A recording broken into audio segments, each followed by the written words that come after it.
Okay, good evening, everyone. Good evening, everyone. I'm Sean Walker, and I'm from the IMechE Aberdeen Young Members Panel, and we have organised this webinar, the Introduction to Metallurgy. It's been presented by Rob Howard, who has over 20 years' experience in materials engineering. So it's an introduction to metallurgy for the upstream oil and gas sector.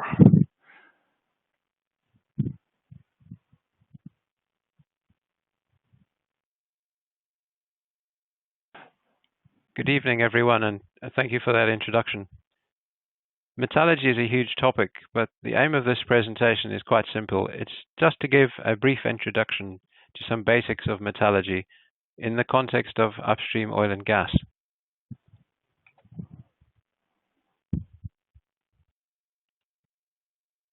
The main topics we're going to look at tonight are listed on this slide. We'll start by looking at some applications of different steels and stainless steels. These are by far the most commonly used alloys in our industry. We'll look at how atoms are arranged, and we'll work our way up in size till we get to metals and alloys that consist of many thousands, if not millions, of individual crystals, and we call those polycrystalline materials. Under the next bullet, we'll look at the properties of materials, and then how we get those properties. And throughout the presentation, I'll try and refer to problems that can arise. Lastly, we'll look at the effects of welding on metals and alloys. And normally the effect is to make the properties worse than they were before they were welded. I chose the images on the right-hand side there. The first one is the pouring of steel from the ladle, where it will then be made into a semi-finished and finished product. Typically, we would add aluminium to the liquid steel, as well as silicon and manganese, and that's to remove oxygen. And that's a process called killing the steel. And ultimately, it makes it into a better product because it removes the potential for gas pores in the materials. And at the bottom there, we see a plate being rolled at high temperature.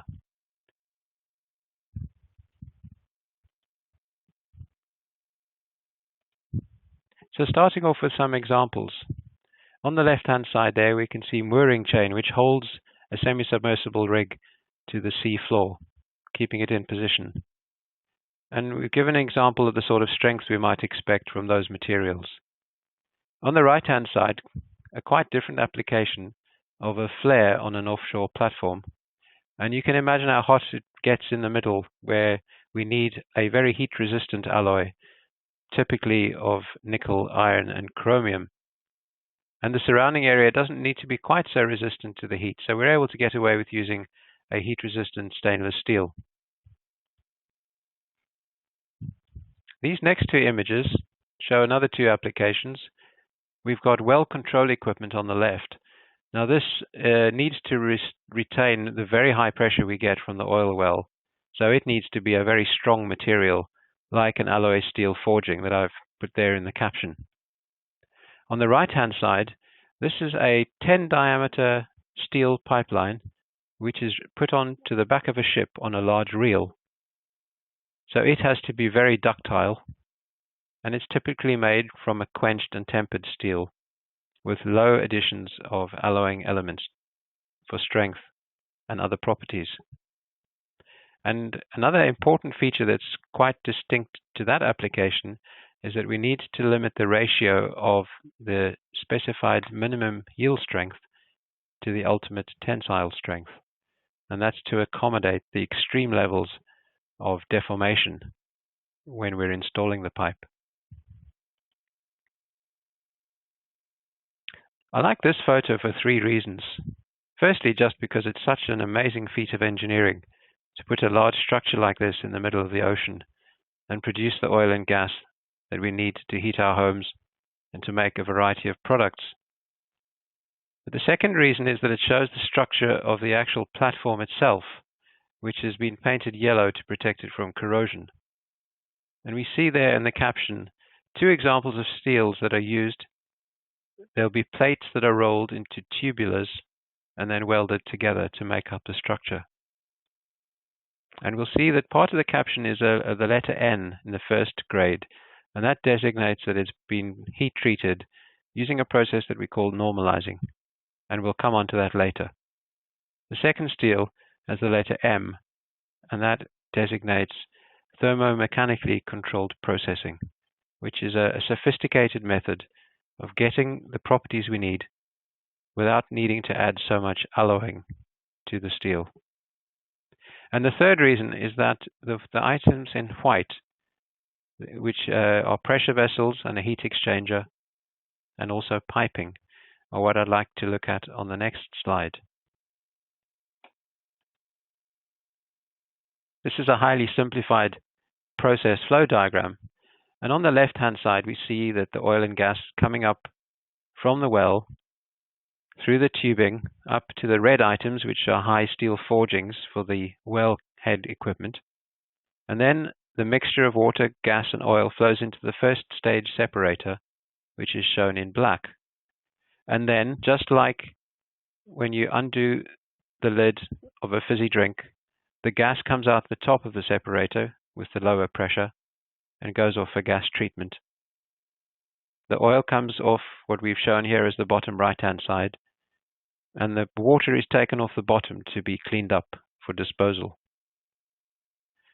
And then moving along to the bottom right-hand side is where we export the product, either down a pipeline or into storage tanks, where it will be offloaded onto a ship and taken on land for processing.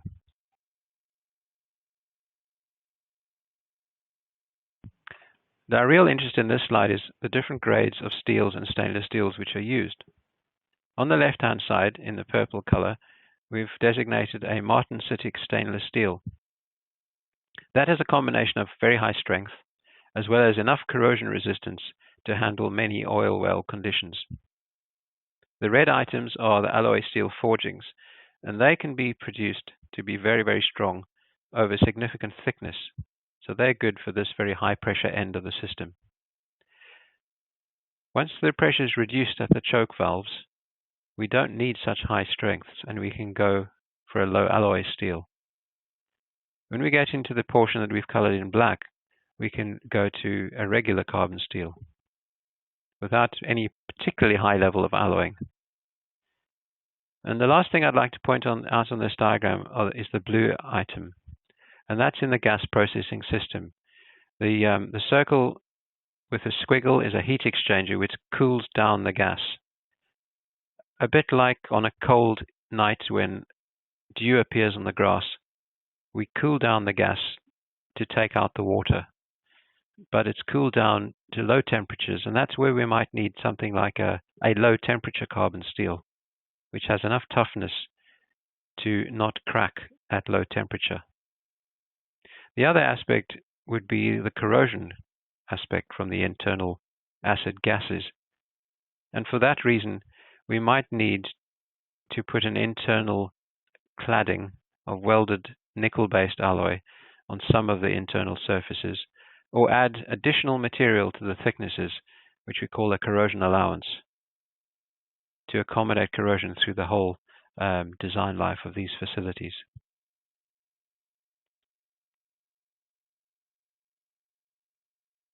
This next slide is where we start working our way up from the very finest micro scale and eventually get up to looking at images under the microscope and then to real components.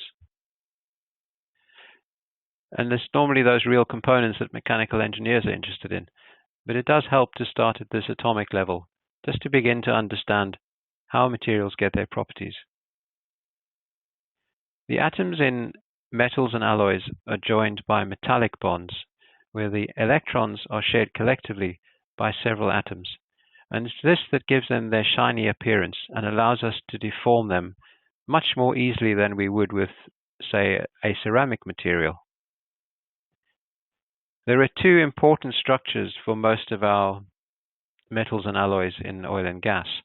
The one on the left is what we call a face-centered cubic structure, for I think quite obvious reasons, that the atoms are at the corners of the cube as well as on the faces. And that would be the sort of structure we'd get in an austenitic stainless steel or in a carbon steel at high temperature. The one on the right is what we call a body-centered cubic structure, and that is typical of a ferritic carbon steel. So most of the steels that we'll talk about today will have some ferritic structure in them.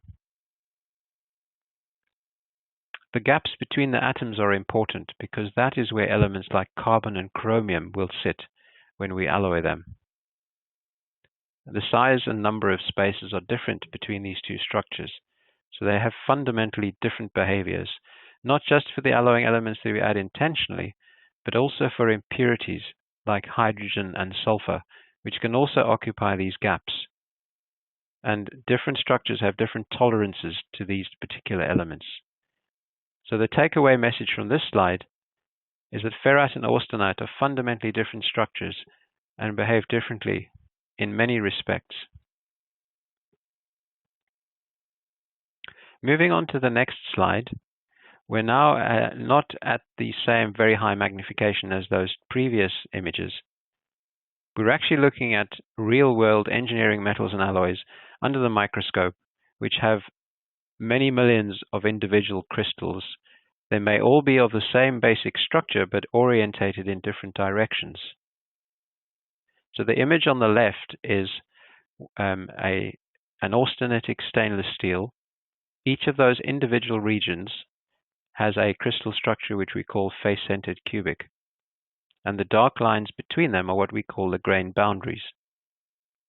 Whereas the image on the right has two distinct phases, the light-colored ferrite and the dark-colored cementite. When a metal is stressed beyond its elastic limit, it's not the stretching of the bonds that's important. It's the movement of defects in the material. So we've gone from an ideal situation that we looked at a moment ago, of the arrangement of individual atoms on a unit cell or a crystal structure, to a real-world engineering material where we have imperfections in the material that we call dislocations. It's actually the movements of these defects which determine how the metal plastically deforms, what its yield strength is, and whether it work hardens to a greater or lesser extent. At high temperature, for carbon steel, we get deformation. But when we get to sub-zero temperatures, it could at some point become easier for the material to crack than for these dislocations to move around. And we call that the ductile to brittle transition temperature. For austenitic structures like austenitic stainless steel, that rapid transition does not occur. Now, the takeaway message from this slide is that the metal's behavior is largely determined by its crystal structure and our ability to move defects around the material. There are many things that can obstruct the movement of these dislocations, and one of the main ones are the grain boundaries. And so a fine-grained structure which has many grain boundaries will tend to give us higher strength, and in fact more ductility and better toughness than a coarse-grained material. It's one of the few things we can do which enhances a number of different properties simultaneously. Very often it's a trade-off from one property to the next. But grain size is always beneficial when we make it a fine grain size.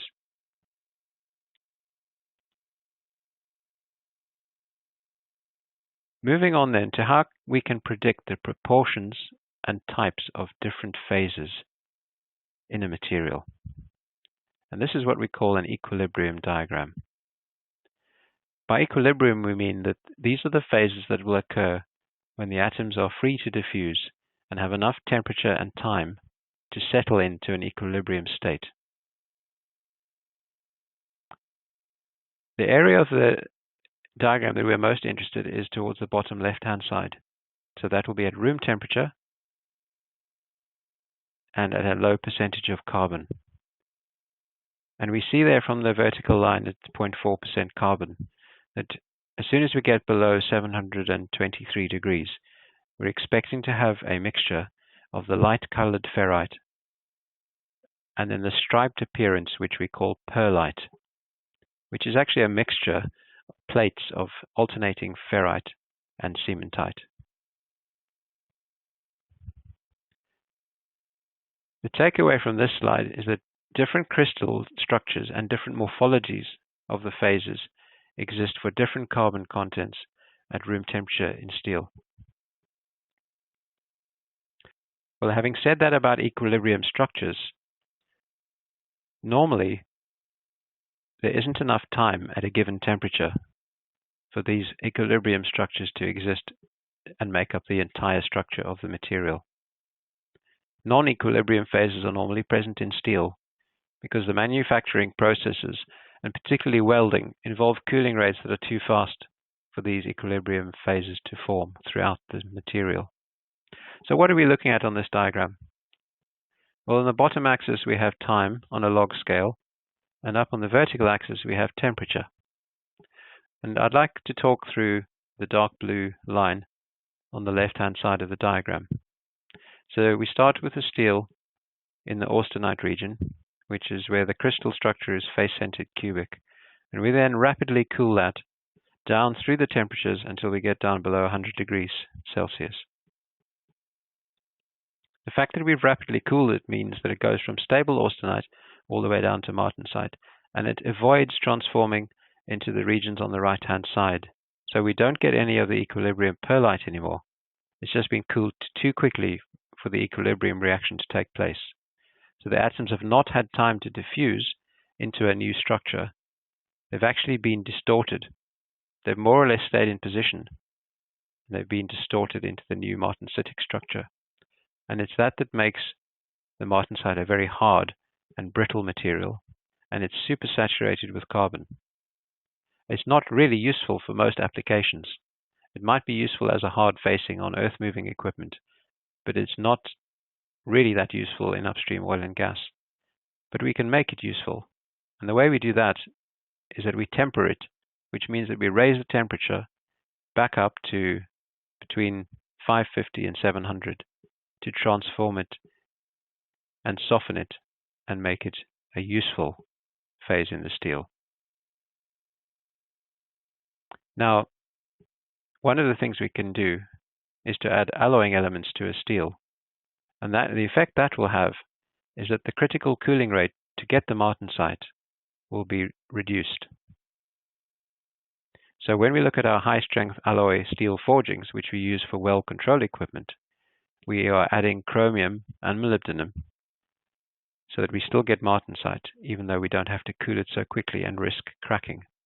But we will always temper that material after the quench to get this compromise of very high strength, but tolerable ductility and toughness. So that's been a fairly brief run through the fact that we move from atoms up to crystals, imperfect crystals where we move around defects, equilibrium phases and their proportions and their shapes, non-equilibrium phases which normally exist in real materials, and how we can manipulate those non-equilibrium phases to get very high strength. I'd now like to look at material properties.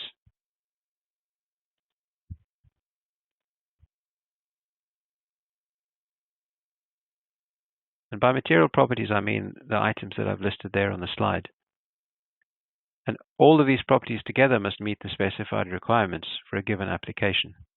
So in this example in the image, we've got a rolled steel plate that's been formed into a tube, welded end to end with other tubes to eventually make up a very long leg of an offshore platform.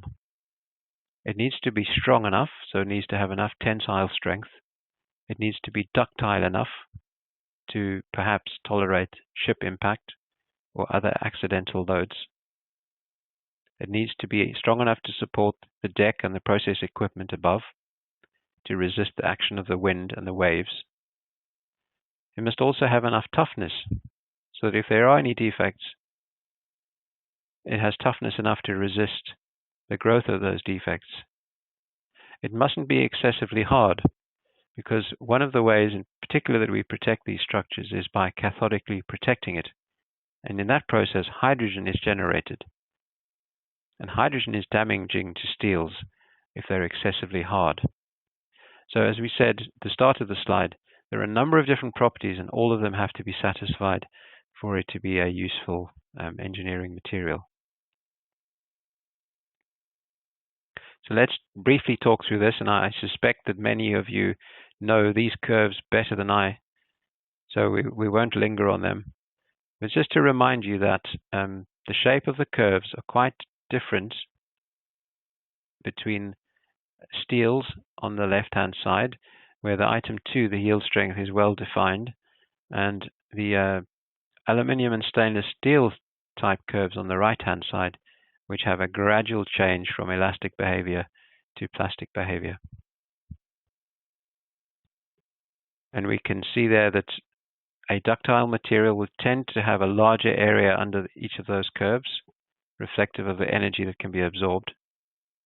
The slope of the curve as it goes from number 2 upwards to the top, which has been designated number 1, that's a measure of the work hardening of the steel or the material. And then point 3, which is not numbered on the right-hand side, but it's the point of rupture. That is where eventual failure will occur. And when we looked at the pipeline example on one of the first slides, we said we wanted to limit the ratio of the yield strength to the ultimate tensile strength. And I think this graph illustrates that if the tensile strength was too close to the yield strength, as soon as we get some plastic deformation, we would also get failure. So it's not a very accommodating material if we get failure catastrophically as soon as it starts to plastically deform.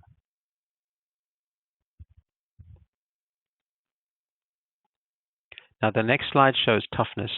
They're two very different tests and give different results. The one on the left is a crack tip opening displacement test where we put it into bending. We've got a notch with a very sharp fatigue crack in the bottom of the specimen, and the measure of toughness is how far it can displace laterally before the crack grows to failure. And that is a property that we can use in engineering calculations.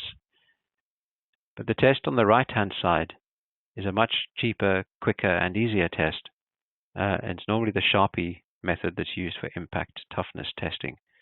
It started out as simply a quality control test to eliminate poor material, but most engineering standards will have requirements for the energy values for different temperatures, different criticalities, and different thicknesses. It's important to know that Sharpie impact toughness was never really intended as an engineering property or for calculations. It's certainly very useful, and it's relatively cheap to perform. And it relies on the pendulum being swung from a high position through an arc, striking the specimen, which is mounted in the anvil. And a very tough material will mean that the pendulum rises to the other side a very short distance. A very brittle material means that the pendulum will swing through the specimen with virtually no resistance at all, no energy absorbed, and will rise to a very similar position on the other side of the machine. And this is the sort of appearance we can expect from a Sharpie impact specimen. On the left-hand side, we see that that square section has been retained, very little energy is absorbed, and it has a very shiny appearance.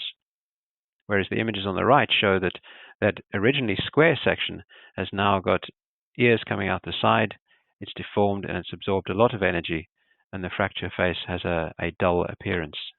So as I said, it's not a material property test, but it is very useful because it gives us an indication of toughness. The next property I'd like to talk about is hardness, and that's where we push a very hard indenter into the surface of a material, and we measure the size of the indent. And so a very hard material will have a very small indent. A soft material will have a very large indent. This is useful because it can estimate the ultimate tensile strength of materials without having to destroy them. And it's important to limit the hardness, especially if we're concerned about cracking, like the sulfide stress cracking we can get when we've got hydrogen sulfide present, or if something is exposed to cathodic protection.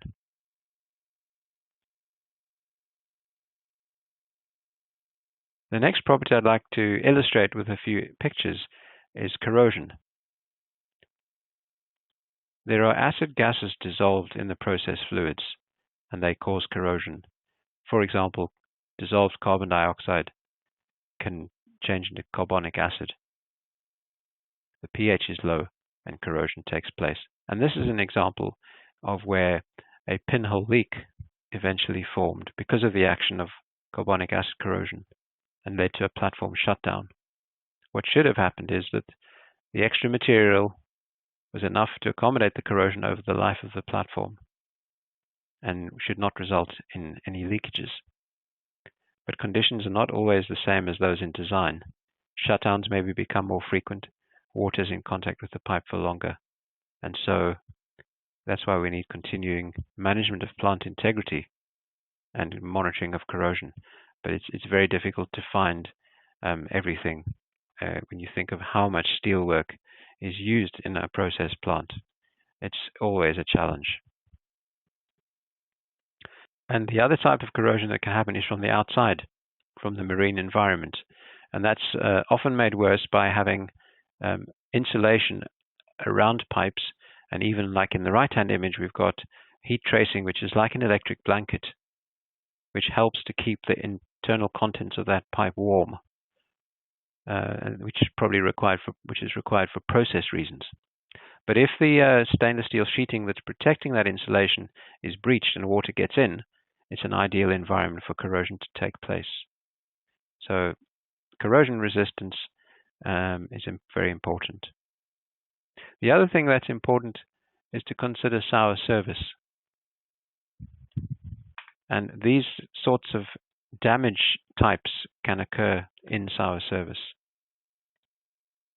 The main controls that we put in place is to limit the hardness and the sulfur content. So it can be managed, but it's not like gradual corrosion. It can lead to failure in a less controlled manner. So it's important to get the material selection and properties correct from the outset.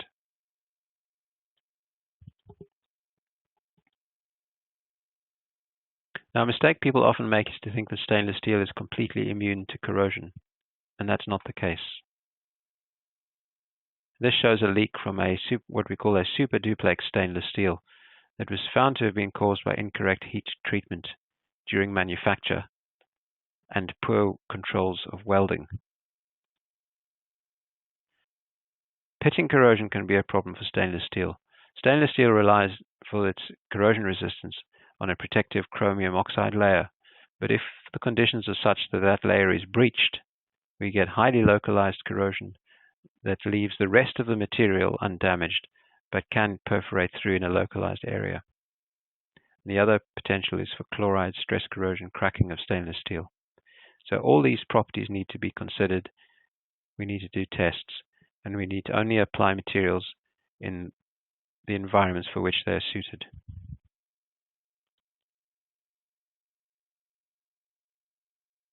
So far we've looked at applications of metals and alloys and their microstructures and properties. Now we're going to look at how we get these properties using metallurgy, and we'll concentrate on steels. Alloying is the first technique we can use, and that refers to deliberately adding chemical elements to a metal to produce an alloy. And so we do that when we add carbon to iron to give steel, and when we add chromium to steel. One of the main effects of alloying elements is to strengthen the alloy by solid solution strengthening.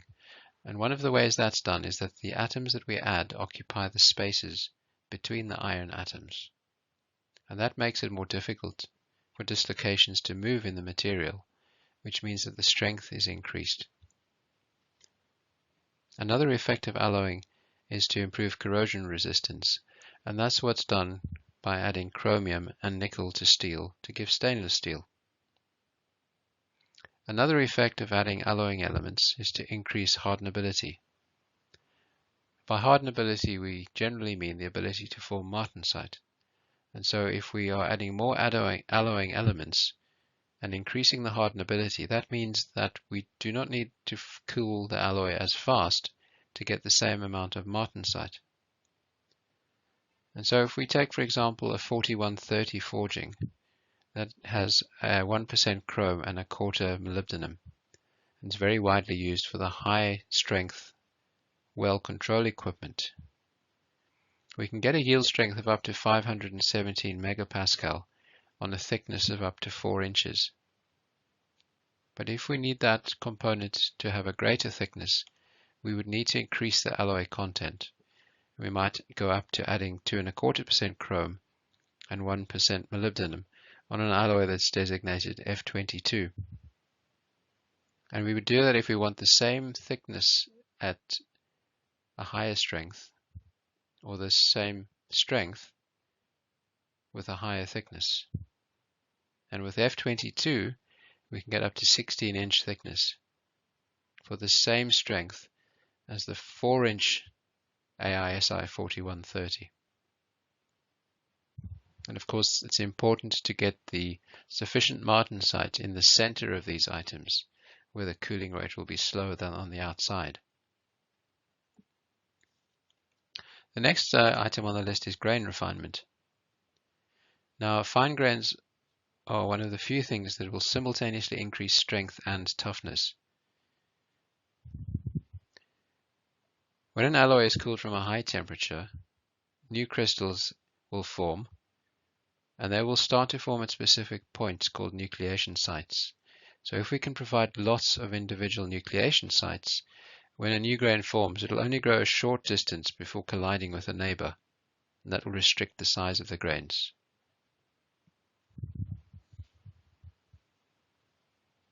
We can also add elements that restrict the growth of grains as temperature increases, and those include niobium and vanadium. Precipitation hardening. That's a little like adding stones to cement to get stronger concrete, except that the precipitates in alloys form from chemical elements in the alloy itself. These precipitates are hard and they impede the movement of dislocations, which means that they strengthen the material. But it's worth remembering that precipitates, if they don't form correctly, can actually damage the material, because the elements that form the precipitates are taken from the surrounding material. And if they're taken away excessively, that can reduce the solid solution strengthening, and it will also reduce the corrosion resistance of that surrounding material. So it needs to be done very carefully by the right amount of alloying and the right heat treatment procedure. The next item on the list is mechanical working. There's two ways in which that can be done. If it's done at a high temperature, then there's enough energy for some transformation to take place, for new phases and grains to form, and for the material stresses to relax. And that leads to improved toughness, reduction of residual stress, and a fine grain structure. And forging is an example of where we get the hot working benefits by giving a very fine grain structure. If mechanical working is done at a lower temperature, there isn't enough energy for that reorganization and grain refinement to take place, so we generally get work hardening of the material, which will increase its strength, but it'll reduce its ductility. The last item on our list is heat treatment, which you'll probably have seen by now is used in combination with these other methods further up on the slide. We're going to talk in a few moments about the different types of heat treatment, but before we do that, I thought it might be helpful to look at some alloy examples of where some of these methods are used. So many of you will have seen the designation A106 grade B. That's a plain carbon steel. It's got carbon, it's got manganese, which is actually added to remove oxides, to remove oxygen and sulfur. But manganese does have a strengthening effect, and so does carbon. If we need a low temperature carbon steel, like the one we talked about for colder areas of our processing plant, we may need to use a similar chemistry with carbon and manganese for the strengthening, but we'd want to heat treat it in a different way, like a normalizing treatment. The next item on the list is an alloy steel, and that is using chromium and molybdenum for strengthening, and the heat treatment that we use is quenching and tempering. So looking at each of these heat treatment methods is the next thing that I'd like us to look at. And we'll just talk briefly through each of them in turn to give us the basic principles. Annealing is where we take an alloy up to high temperature into the austenite region, and then we cool it down very slowly. That will then be soft, it'll be weak, but it'll be easy to shape. The internal strains from the forging or the casting process are relaxed. Normalizing is where we do a similar thing, except we cool it down more quickly. And the quicker cooling gives us a finer grain structure, which means better toughness and greater strength than an annealed component. The third item is quenching and tempering, and I think we'll mostly be familiar with that. Rapid cooling and then heating it up again to between 570, 700 degrees to allow the stresses to relax and some redistribution and transformation to take place. An example of that might be the 4130 forging, the mooring chain, these type of high strength materials. The next item is what we call thermomechanical controlled processing. It's a complex combination of heating it up into the austenite region, then rolling the material at high temperature, but probably not that high, around 650 degrees. That leads to grain refinement and precipitation of very fine strengthening precipitates with some of these alloying elements like niobium, titanium, etc. Solution annealing is most often used for stainless steels, where we cool it up into the austenite region and then we cool it down rapidly to retain that austenite. It's a lot to remember on this slide, but there's really just one main takeaway message, and that is there are several different heat treatment methods available. We should always only use them to an approved procedure that's been proven to give the properties that we need. If we're using a furnace for the heat treatment, that needs to be calibrated, and everything needs to be arranged in the furnace so that it sees the temperature that it's designed to see and experiences it through the whole thickness of each item. Otherwise, we won't get the benefits we need from the heat treatment operation.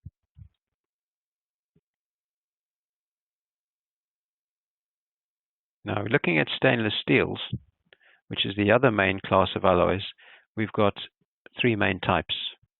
The martensitic one, which is like martensite in normal steel, is the hardest, strongest, and also has reasonable corrosion resistance, which is why we use the 13 chrome L80 for downhole tubing, where we need that combination of properties.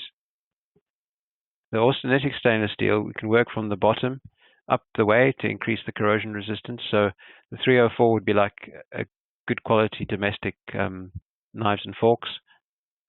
We add more molybdenum to get an alloy called 316, which is very widely used because it's better in the salty marine environment than the 304 and has excellent toughness. It doesn't really lose much toughness as we cool it down, so we can use it down to less than 100 degrees, no problem. If we need even better corrosion resistance than 316, maybe the temperature is too high and will encourage pitting or crevice corrosion, we'll use a 6 molybdenum version, and there's also 904L available. Those austenitic materials are good, but their strength is not as high as it might need to be, and so we'd look to use a duplex stainless steel. The name duplex refers to the fact that we've got both austenite and ferrite, and we aim to get a 50-50 combination of those two phases, and that's what gives us the greater strength. So there's a variety of different stainless steels that are available for use. The main message I'd like you to take away from this slide is that these more exotic alloys can give us more exotic problems. So it's more important to get specialist advice to use a material supplier and a fabricator with a high reputation when dealing with these exotic stainless steel materials than it is if we're dealing with plain carbon steel.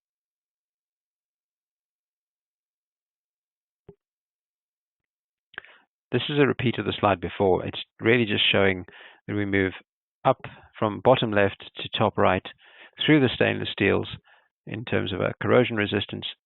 And if even the duplex stainless steel is inadequate, then we need to think about using something like a nickel-based alloy, like 625, which is often used either in a solid form or as an internal layer on the inside of a steel to provide that corrosion resistance. And then the next step up even further are titanium alloys. And those are generally only used in heat exchangers. They'll be used as very thin plates in a plate heat exchanger, where we need that exceptional corrosion resistance. We don't want any corrosion products building up because they'll foul the item and block the flow. So very briefly, we're going to look at what it looks like under a microscope when we examine these different stainless steels. First of all, the austenitic stainless steel, and we've seen this image before. It's showing that it has the same basic face-centered cubic structure throughout the entire microstructure. And alloying elements like nickel and molybdenum, they're added to improve the protectiveness of the oxide layer. It's got excellent low temperature toughness, but pitting and chloride stress corrosion cracking are a potential, and the strength is not as high as we sometimes need it to be. We then look at duplex stainless steel. Nickel and molybdenum, they improve the protectiveness of the oxide layer. They've got moderate low temperature toughness because, of course, half of it is ferrite, which tends to become more brittle at low temperature. So it's not as good in terms of the toughness as the austenitic stainless steel. But it does have good pitting and crevice resistance. But going back to our slide a few moments ago, we need to be very careful when we heat treat it, because it's got all these exotic elements. If they're not properly distributed around the material, they clump into individual precipitates, that can have an embrittling effect.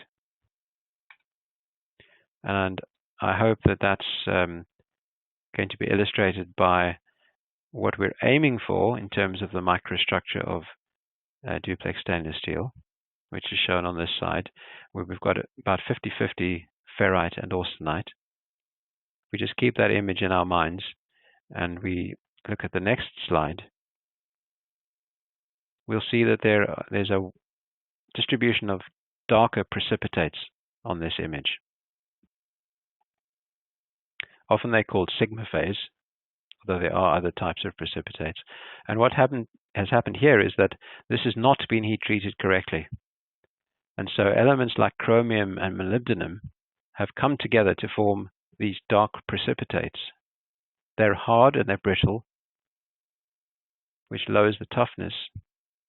But it also means that those elements are no longer in the general material. So that general material is now depleted of chromium and molybdenum, and its corrosion resistance has been compromised. The other alloys we said we could use were the nickel-based alloys. And here's some examples of where we might, why we might want to use them. 718, that's a very hard material. It can be used and it can be heat treated to produce hard precipitates that give it very high strength. And typically it could be used for downhole tubing when the 13 chrome is not strong enough or doesn't have enough corrosion resistance to the internal fluids. The Inconel 625 is very widely used. It's got excellent corrosion resistance. It has good enough strength.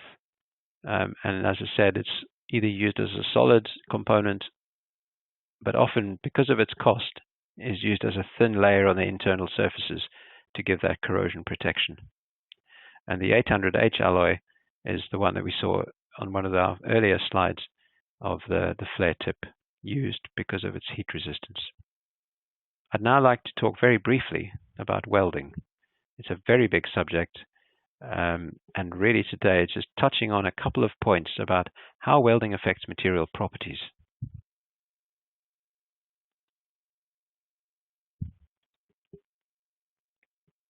This slide shows a very thick plate of very high strength steel on the left hand side, and then the middle image shows two adjoining pipes which are ready for welding.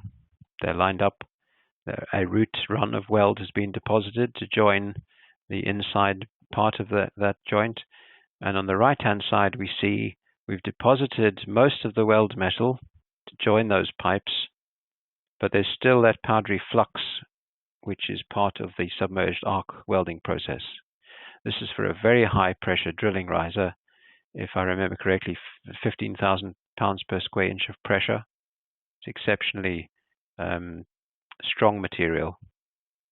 And one of the key takeaways from this slide is that we always have to qualify a welding procedure.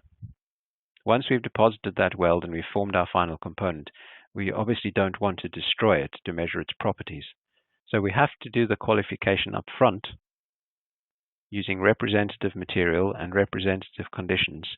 We then test that piece in all the different ways that our governing codes specify to prove that that welding process can give us the properties we need. We then use a range of parameters based on those test conditions, and we write up the welding procedure, which is then used very carefully to make a production piece. We've got a little formula there, which is the heat input. That's a measure of how much heat we're putting into the material. When we put heat into the material, the negative effects we could have is that we weaken the material, or we reduce its toughness because the grains are allowed to grow bigger under the influence of that heat. So we really need to know, as metallurgists, what heat input is coming from the welding operation. That's given by the product of the voltage and the current divided by how fast we move the welding torch across the piece as we're welding, called the welding travel speed. The other important effect that happens in welding is as the weld metal in red solidifies, it will shrink. It will want to occupy a smaller volume like the one shown in the bottom, but it can't because it's held on either side by the material that's being joined. And so that means that we have high levels of residual stress in welds. If we have defects in the weld, like the one in the image underneath, that residual stress could cause that defect to grow, and we could have a failure. So we will want to use post-weld heat treatment if we're concerned about that. Typically on high strength, thick components is where we would use post-weld heat treatment. The other sort of material consideration in welding is the carbon equivalent. The carbon equivalent is calculated by various equations. This is one of the more common equations. And it's the effect of different alloying elements like manganese, chromium, molybdenum, vanadium, etc. Their equivalent effect to having that amount of carbon. And we see from the top row there, we've got a plain carbon steel with a relatively low carbon equivalent, working all the way down to the lowest row where we have a very high strength forging designated F22. Alloys with high carbon equivalents are more difficult to weld and require more attention and care and a higher preheat than items with a lower carbon equivalent. So this welding relates to the diagram we saw earlier, which is that we'll get grain growth if we have excessive heat, which will lose toughness and strength. So we need to limit the heat input. But we could also get very rapid cooling as the weld cools down and the heat's drained away into the surrounding material, and that can produce martensite. So what we do there is we increase the preheat to slow the cooling rate. And we can also use a multi-pass welding where we can provide some tempering as we put subsequent weld beads down. In quenched and tempered materials in particular, we get heat-affected zone softening because the cooling rate of the welding may not be as quick as that for the quenching operation. The other important factor is that if we're going to use post-weld heat treatment on a quenched and tempered material, what we don't want to do is do that post-weld heat treatment above the temperature of original tempering, because that will provide further tempering and will reduce the strength of the material. On the thermomechanically controlled processed materials, which we said were produced by a complex combination of heating and cooling and deformation, we need to be particularly careful so that we don't reduce the overall strength, and that those precipitates which are pinning the grain boundaries do not get dissolved into the matrix, and we lose toughness by that process.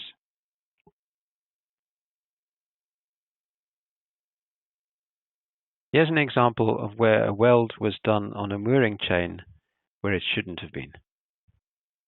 The way these mooring chains are made is that we take a steel bar, we form it into a link shape at a high temperature, and then we force it together at high pressure, and the ends of the bar become very soft, and then it's forged together to complete the joint.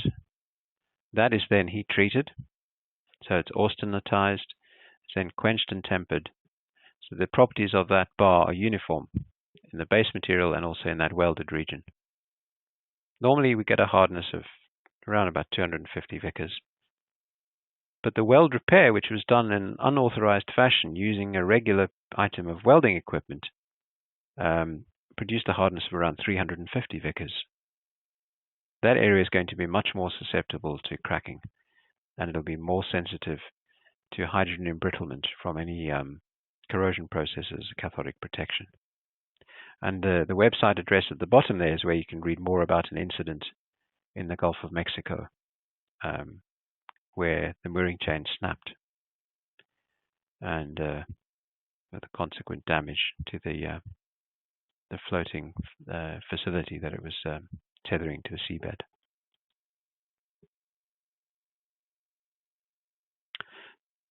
At this point, I'd like to summarize what we've looked at today. We've looked at the widely used alloys, which are carbon steels, alloy steels, stainless steels, and nickel-based alloys. Their properties come from alloying and from heat treatment. The toughness of carbon and alloy steels at low temperature arises mainly from fine grains and from low impurity levels. The toughness of austenitic and duplex stainless steels are much better at low temperature than those of carbon and alloy steels. Next point is that excessive hardness in carbon and alloy steels must be avoided, because hydrogen can cause embrittlement and cracking of these steels. Stainless steels need special care in manufacture and welding to avoid exotic problems. Welding is necessary, but it generally reduces properties, and for that reason we must always qualify welding procedures. Welding of high carbon equivalent steels and stainless steels require particular care. In these last few slides, I'm simply giving some contact details, and also for those who are interested, I've listed some additional sources of information which I found useful over the years, which you may like to consult for your general interest or where the particular need arises. So that just leaves me to thank you for your attendance, and I'll hand over to our host, who will be managing the questions and answers.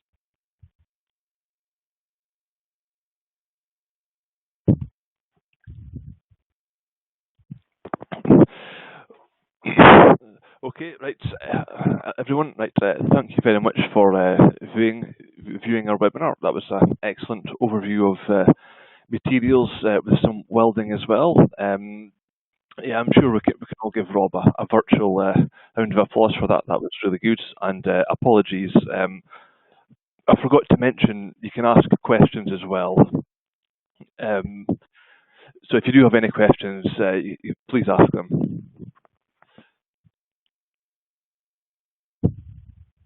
Okay, so some people will have received some questions, so we'll now go to them. Okay, the first question, when and how does hydrogen cause cracking of steels? Well, that's a good question, and it is quite a big problem. There are many sources of hydrogen, like impurities in steel, or chemical treatments like galvanizing, moisture or surface contamination during welding. We can also get hydrogen generated by corrosion processes and cathodic protection. There's especially a problem in sour service because when the corrosion produces hydrogen, it would normally combine into molecular hydrogen. But in sour service, for some reason, the hydrogen sulfide limits the amount of hydrogen that can form into hydrogen molecules, and that leaves it as atomic hydrogen, which, as we know, is the smallest known element. So it can diffuse into the material, and it can embrittle the material at an atomic level. And if we have things like manganese sulfides at an excessive level in the steel, then the hydrogen atoms can actually diffuse to those areas and build up an internal pressure like inflating a balloon inside the steel. And that can eventually lead to the blister type cracking that was shown on one of our earlier slides. And the way we prevent hydrogen embrittlement is very often to limit the hardness of the material. So there's a few different mechanisms, but one of the most common controls is simply to limit the hardness of steels and also to limit the sulfur content. So hopefully that's touched on the question and helped the person who was asking it. Okay, thanks. Next question. What's the difference between annealing of carbon steel and solution annealing of stainless steel? No, that's a very good question. That's got me thinking. Maybe the first thing to say is that they're done for different reasons. So when we anneal carbon steel, that's to reduce residual stress and hardness, and is to allow the material to recrystallize and to soften. Sometimes that's done because we want to move on to the next processing step and we need it to be malleable and ductile and not too hard and brittle. We might also do that because we want to make machining easier. And when we anneal it at a high temperature, we then cool it down slowly to keep that beneficial effect of the softening. So, for example, for a steel with about 0.15% carbon, we'd probably be annealing around about 900 degrees. So that's in terms of steels, and that's talking about annealing.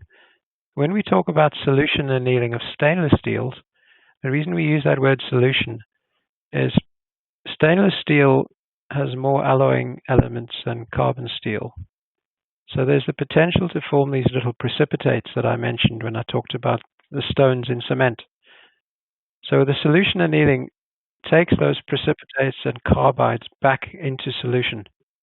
It's a bit like heating up a salty solution, and the salt will more easily go into solution than at room temperature. So once we've done that solution annealing at the high temperature for stainless steel, we then want to cool it down fairly fast to avoid reprecipitation.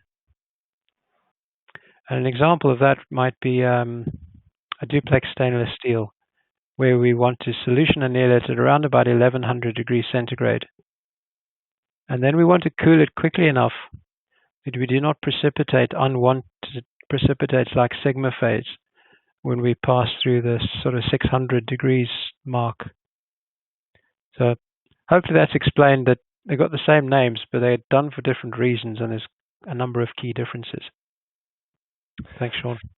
Yep, thanks, Rob. Okay, so for sour gas service, how is corrosion resistance mitigated? Yeah, sour service is a tricky one. So we talked about the 13 chrome material. If we just think about, if we imagine a ladder, moving up a ladder, stepping onto the first rung, of the lowest corrosion-resistant material. We'd be looking at a plain or an alloy steel, carbon steel. We can then go up a rung to 13 chrome. We can go up another rung to 22 chrome, which is duplex stainless steel. And then another rung up to 25% chrome, super duplex stainless steel. And eventually, if we've got very corrosive, very sour conditions and we still need the high strength, then we'd be looking to move to something like alloy 718, which is a nickel-based alloy. So there are a number of selections. One of the problems is that as the pressure of the weld increases, we're tending to need greater strength. And greater strength is often normally accompanied by greater hardness. As we said a few minutes ago, hardness is something we try to limit when we're in sour service. So it's a trade-off, and it really depends on the specific conditions of acidity, amount of hydrogen sulfide, and the stresses that we need to withstand from the weld pressure. Okay. Okay, thanks, Rob. Right. In my previous experience working as a mechanical piping engineer in the oil and gas sector, hydrogen cracking resulting from sour gas was a major problem. What are the latest developments in materials design and testing addressing this problem? Yeah, so sour gas is still a problem. In terms of hydrogen-induced cracking, which is the blister-type crack that I showed on one of the slides, it tends not to be as much of a problem as it was perhaps a few decades ago because the sulfur level in steel is better controlled, meaning that the levels are lower. So that sort of cracking shouldn't be as much of an issue. Of course, there's a whole number of different mechanisms that can display hydrogen sour service problems. That hydrogen-induced cracking is just one of them. And when we look at the embrittling effect of atomic hydrogen, we want to limit the hardness, to limit the nickel content of both the weld and the parent material. We want to qualify the welding procedure so the hardness is not excessive. But probably the sort of main thing is the new sour service standard, which came in about 15 years ago, which is the ISO 15156, is a comprehensive standard that incorporates all the common modes of sour attack in upstream oil and gas. So in the past we had what we called MR0175, which really only looked at sulfide stress cracking and didn't look at all the other mechanisms.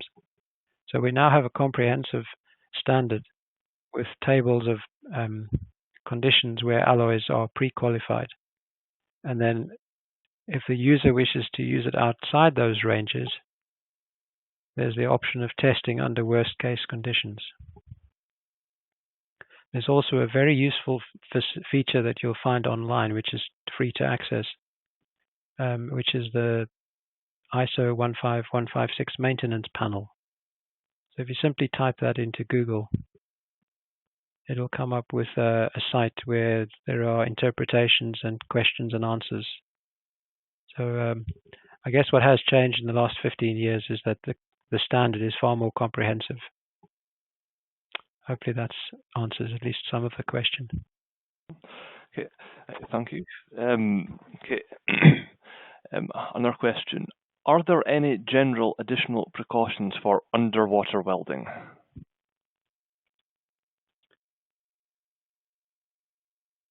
So underwater, there's a couple of things. Yeah, there are certainly precautions. There are two scenarios I can think of. One is water-backed welding, where we might be repairing the hull of a ship from the inside with water on the back. And the precautions needed there are to address the rapid cooling that the ocean will give to the solidifying weld metal and the surrounding material. So the qualification of the procedure is very important and should really simulate those sorts of conditions. Welding can be done underwater. Often on offshore platforms, it's done by either a large habitat, like a porter cabin, which is strapped on to the steelwork, and the water is evacuated, so the welding can be done dry, or it can be done as a localized habitat strapped on like a mini fume cupboard, and the welder can work in the dry, but still in the water. So the simplest way of answering that question would be to say that the qualifications should simulate the conditions, because they are nowhere like welding on land or in a workshop.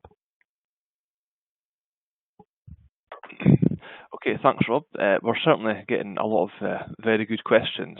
Okay, so why do we have catastrophic failures in stainless steel as against in carbon steel? Yeah, I think that probably picks up on something I mentioned in the presentation. What I was trying to get at with that was that carbon steels will generally rust. They'll gradually corrode. The wall thickness will gradually reduce. And we should be able to monitor that with things like ultrasonic inspection. Stainless steels don't do that.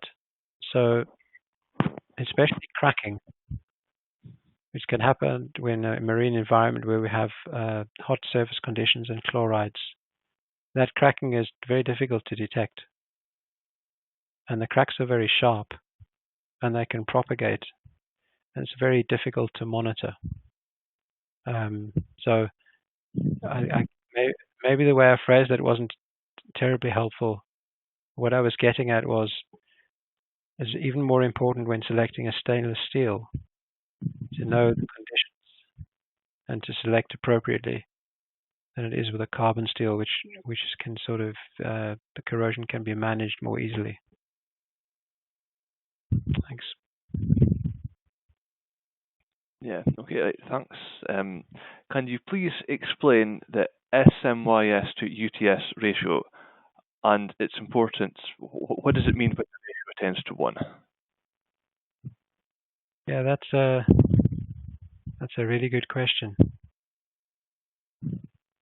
If it tended to 1, that would mean that the specified minimum yield strength is the same as the ultimate tensile strength, which means that as soon as it starts to plastically deform, it will fail. There's no capacity left in the material. If the ratio of SMYS to UTS is lower, let's say 0.8, so 80%, we stress the material up to, just for argument's sake, 350 megapascal. If the load goes above that for some reason, it shouldn't, because normally in design we design elastically. But if for any reason it went above that, at least the material would work harden and be able to absorb some of that extra stress. And that's why I showed the example of the reeling of a pipeline. So that steel is intentionally being plastically deformed. And that's the reason why it needs to have a lower yield to tensile ratio, so that once it's taken beyond the plastic limit, in other words, beyond the yield strength, there's still capacity in the material to absorb that extra stress. It gets difficult when we get higher strength steels because it's more difficult to produce them with a lower ratio. So we have to accommodate that in design rather than in the material properties.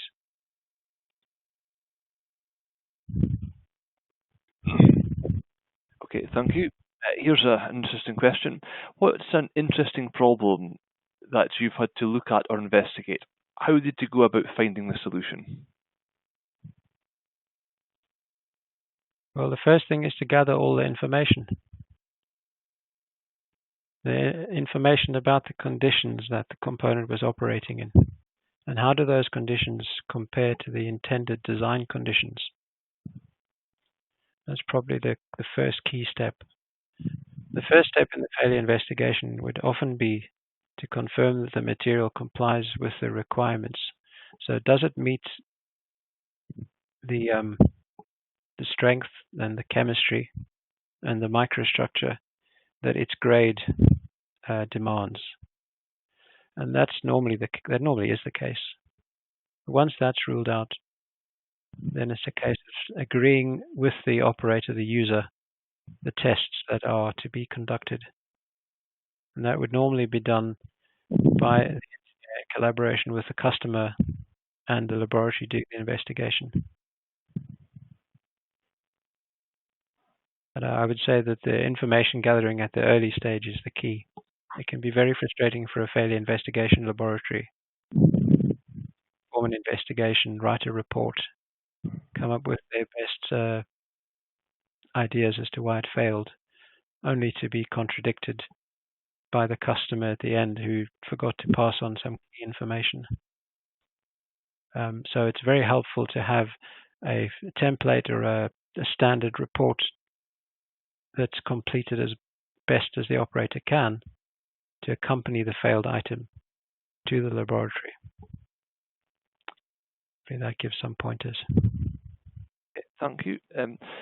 Does internal lining affect the material property?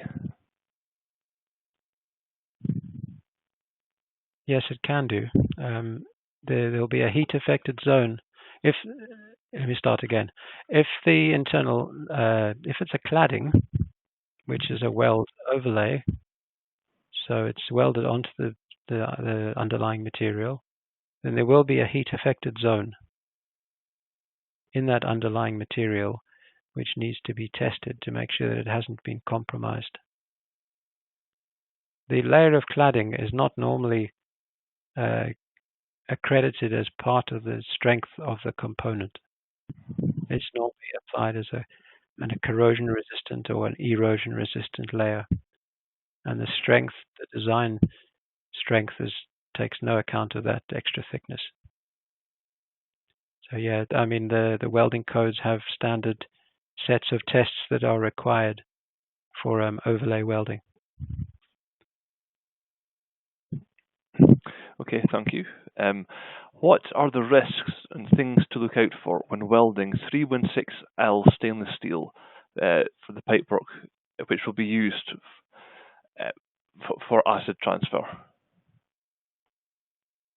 There's a number of things that can go wrong with 316L stainless steel, and I'm not sure I know all of them, but some that come to mind are just starting at the basics. So the fact that it's an L grade is good because it reduces its susceptibility to sensitization, where the L refers to low carbon level, so that reduces the chances of carbide precipitation, and sensitization, where the chromium is soaked up into carbides and the surrounding area is depleted. So the fact that it's an L grade as opposed to a regular grade is good.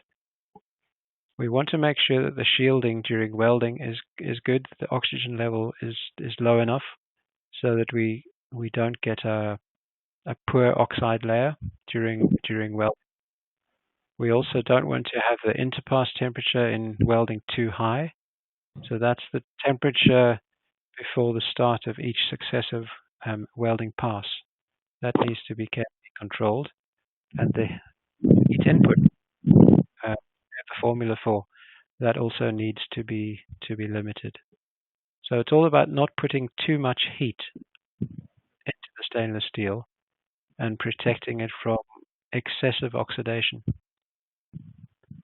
So we probably want a high purity welding process, and something like tungsten inert gas is a very commonly used welding method for 316L for that reason. I'm not sure, don't know a lot about acid transfer in particular, but hopefully that's given some general pointers. Okay, thank you. If we repeat post-weld heat treatment for many cycles at the same soak time, will the TS and hardness, will it be reduced to be rejected, or will it stop at a specific level? I'm not entirely sure I understand the question. But yeah, I mean, the post-well heat treatment, if it is done for too long, and more particularly if it's done at too high a temperature, does run the risk in alloy steels, especially quenched and tempered steels, of weakening the steel. If we think that the quenched and tempered steel is quenched and then forms martensite, the temperature is then raised up to around 600 degrees to temper the martensite. If we then go and do many cycles of post-weld heat treatment at a similar temperature, that's also going to have a tempering effect on the martensite. So it'll be over-tempered and softened. So I guess that's not really the question. The question is more, you've qualified a welding procedure. Hopefully you've selected the tempering temperature. You selected the post-weld heat treatment temperature at least 20 or 30 degrees below the tempering temperature. But then you go and do that repeatedly. And yes, certainly if it's done too hot, that will have a bad effect. If it's done too many times, that could also have a negative effect in softening the material. With more exotic materials, we get more exotic problems. So we could then get additional effects like precipitation of unwanted phases and embrittlement. I don't think that's answered the question perhaps as clearly or as specifically as the questioner would have liked, but I'm hoping that maybe addresses one or two things. Thanks, Sean. Yep, okay, thank you. Okay, right. What's your view on the best solution for corrosion protection on offshore topside steelwork? We are seeing thermal sprayed aluminium and glass reinforced plastics used now, which are favoured to carbon steel and paint. I'm not an expert in coatings. That's the first thing I should say. TSA can be used, but it's not bulletproof. It's generally used with a sealant as well, so not just the thermally sprayed layer. It's certainly better than an organic coating, but it's not immune, and it's certainly, if it's covered with insulation, wouldn't be immune if water gets in. I don't really have a knowledge of composite systems. So yeah, I think TSA is used more widely than it was in the past. If it's applied correctly and specified correctly, it can certainly be significantly better than an organic coating. But organic coatings, if they're properly selected and tested, properly applied with all the controls you would expect, like surface finish, surface roughness,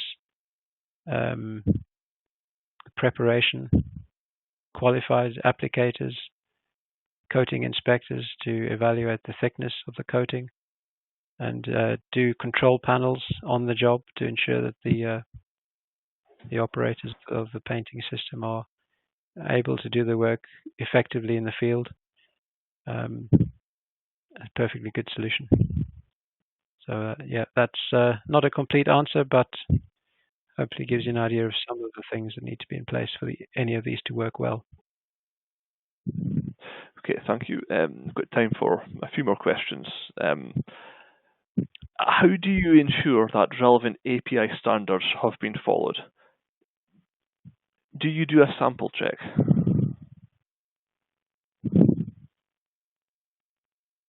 Lloyd's Register that I work for have a number of very highly qualified inspectors and rather surveyors who are authorized and will ensure that the right quality control measures are in place. I don't have personal experience of doing that work, but of course the company themselves doing the work would need to be API certified. So there is a few levels of controls. The first one being the API accreditation. And another very important and very effective control is for a third-party inspector to be involved, who will have good training and competence and experience in using these codes, which are very comprehensive.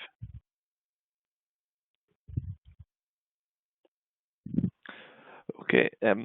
Does cladding of dissimilar materials lead to pitting corrosion?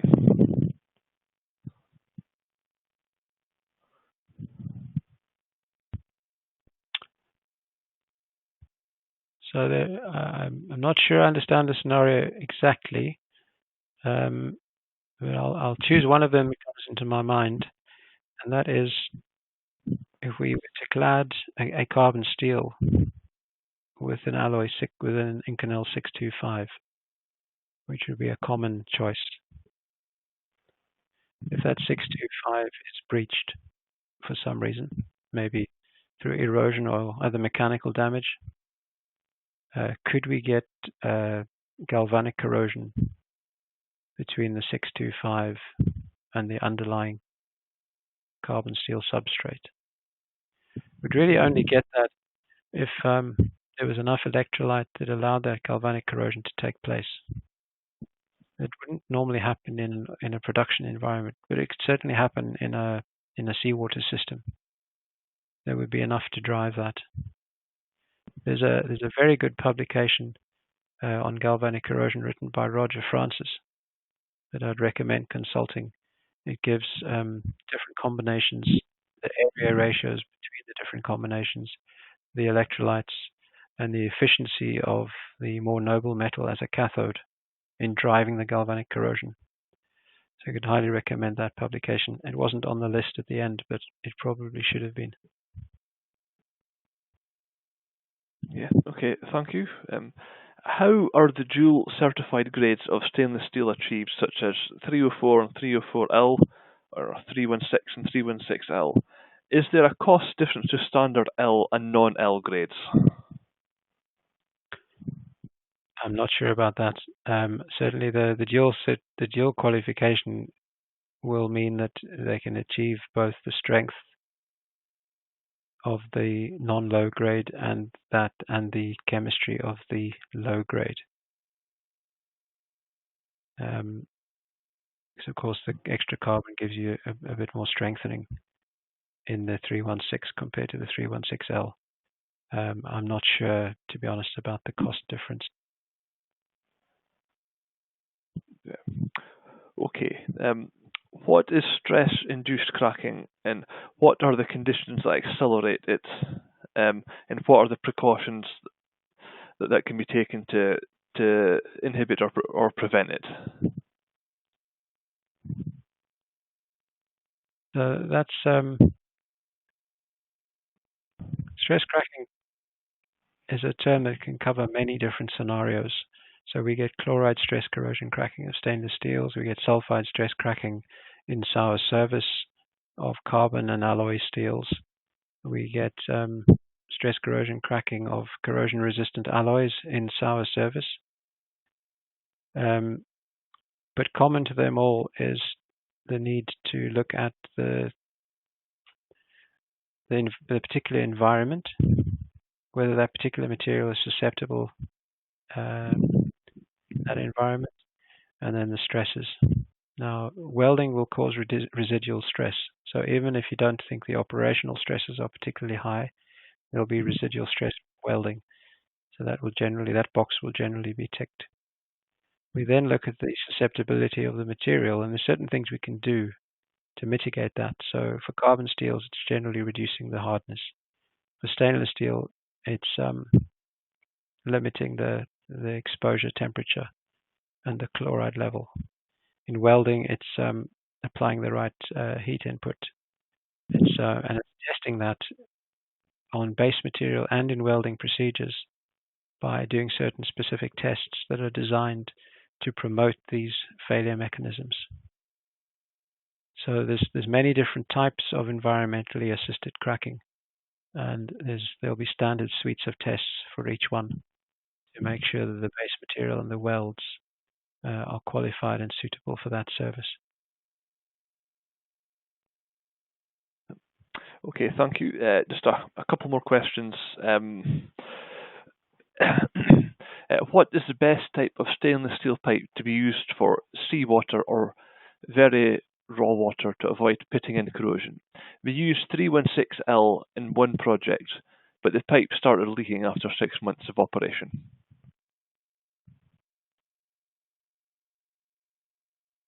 There's a few things that can be done with that. If I just start with the non-material aspects, it's possible that the quality of the water is not as good as it should be. If there's sediment or other solids that can settle out, that will promote pitting. If you think of that like having a bit of dirt on your sink at home, your stainless steel sink, you'll soon notice tarnishing and staining appearing around it. So if there are filters being used and they're not being maintained, or if they're being bypassed, that could lead to debris getting into the system and depositing. That means that the supply of oxygen, I'm talking up here about a water system, the supply of oxygen to the surface is less than it should be, and that means the oxide layer cannot be maintained at that location, and that could lead to pitting. But really, I think your question was about the materials options. So we move, as one of my slides indicated, we go from 304 up to 316 and 316L. And since you've already done that, the next option, molybdenum, 6 moly, stainless steel. I think the UNS number is 31254, if I'm not mistaken. It's a 6% molybdenum. So the moly acts as a stabilizer of the oxide layer.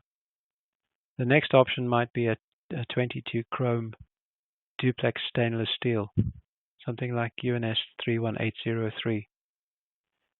The next one up, which we might require if the temperature was up around 90 to 100 degrees, would be a 25% chrome super duplex stainless steel. And similar to that would be the 904L super austenitic grade. And if that's still not good enough, then we're looking at an Inconel nickel-based alloy, something like an 825 or a 625. But I would say before you go doing wholesale replacement, you probably want to do a careful study to isolate the problem. And of course, no system will be made from purely base material. There will always be welds in the system. So you may want to examine how well those weld procedures were qualified and see if there were tests like G48s to evaluate the pitting corrosion resistance. But there are material selection standards available. There's an ISO standard 21457, which is helpful. There are NORSOC standards and others, and operators will generally have some of their own standards. Some of the bigger operators will certainly have those that guide material selection for different scenarios. So that's hopefully giving you some general principles to work on. Okay, thank you. This will be our last question, just being conscious of people's time. Okay, firstly, thank you for your comprehensive presentation. Can galvanic corrosion be an issue for metallic gaskets, for example, in subsea installed alloy 625 seals which seal between carbon steel and 625 clad flanges?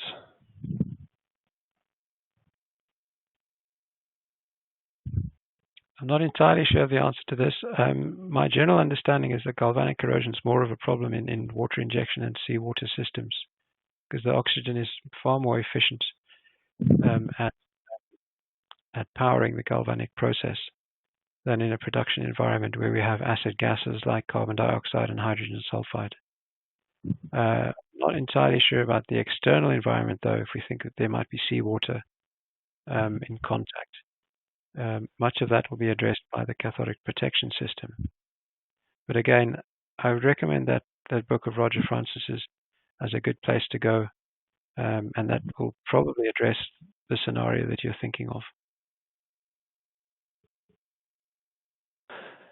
Okay, right. Thank you, Rob, for the presentation and for your answers to the Q&A as well. That's much appreciated. And thanks to everyone else for viewing the webinar tonight as well. That's also much appreciated, and I'm also quite glad that quite a few people from non-oil and gas backgrounds are viewing as well. So hopefully the information was very useful to you as well. So once again, So thank you to Rob for doing the presentation. Thanks to Emma from the IMechE for helping organise it, and yeah, thanks for viewing, and hope you have a good evening. Okay, thank you. Bye.